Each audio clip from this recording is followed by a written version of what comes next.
I don't think a lot of people really know Paul from England, except for Simon and for Sarah and for Anthea. So I think we have to ask ourselves, and obviously Tracy, and there's some other people that know Paul from England. But I think some people know Paul from Australia. Yeah, a lot of people know Paul from Australia. So what we really need to ask ourselves is who is Paul? I mean, do you know what I mean? Because, I mean, I know about when Paul used to sort of, when he started university and he, you know, from Simon and from Anthea, and you know, he used to sell drugs for a living. And I really do. And how, you know, and then how Simon put him on the, you know, put him into corrective services, and it was all fine. And then so I think he used to go to Australia. But so anyway, but you know, what do we really know about Paul? This is the question. You know what I mean? Graphic design, and you know, all he does is sort of create these images for people and stuff. But you know, we really need to look at what the image of Paul is. You know, the look and feel of Paul. You know what I mean? If he was a brand, you know what I mean, of sort of transpire Paul into the product or something. And, you know, he's kind of a good-looking guy, right?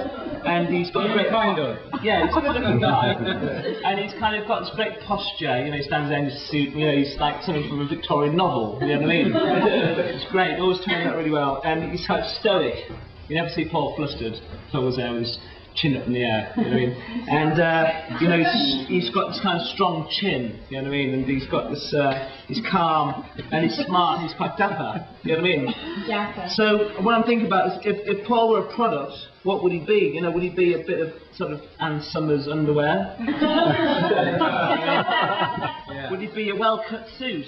You know, or would he be a, you know, that quintessential airline brand? Paul's look and feel.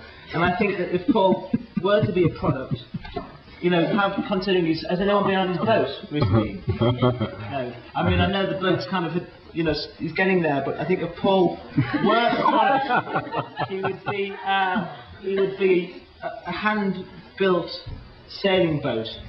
You know, Nice.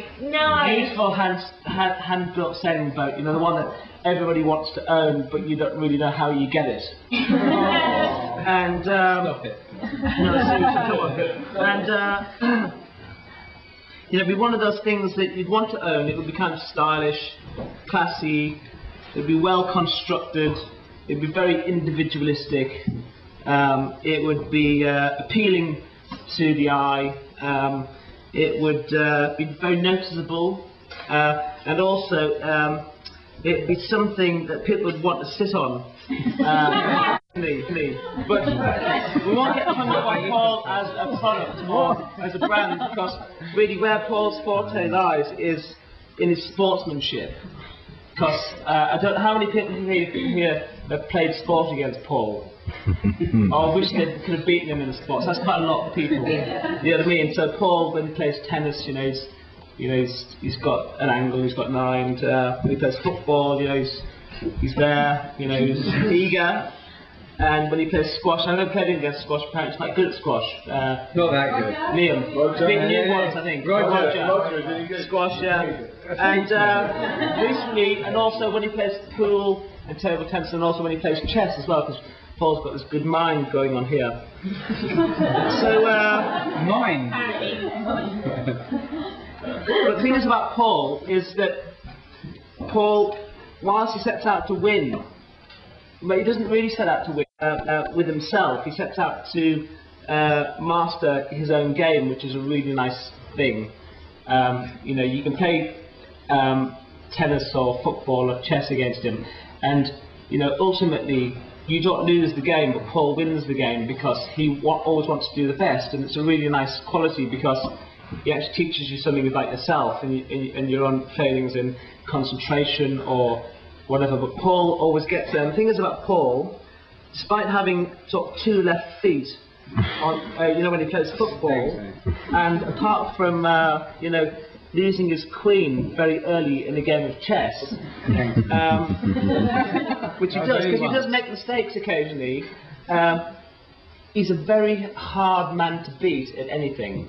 And that's the quintessential thing about Paul. It doesn't matter how good you are, how bad you are, he always makes himself very hard to beat. And it's a very important quality because he's himself. which is really quite an important quality. Always grinning. It really gets on my nerves because he's always grinning. Because despite the fact despite the fact that he's Paul, he always beats me at table tennis or at golf or at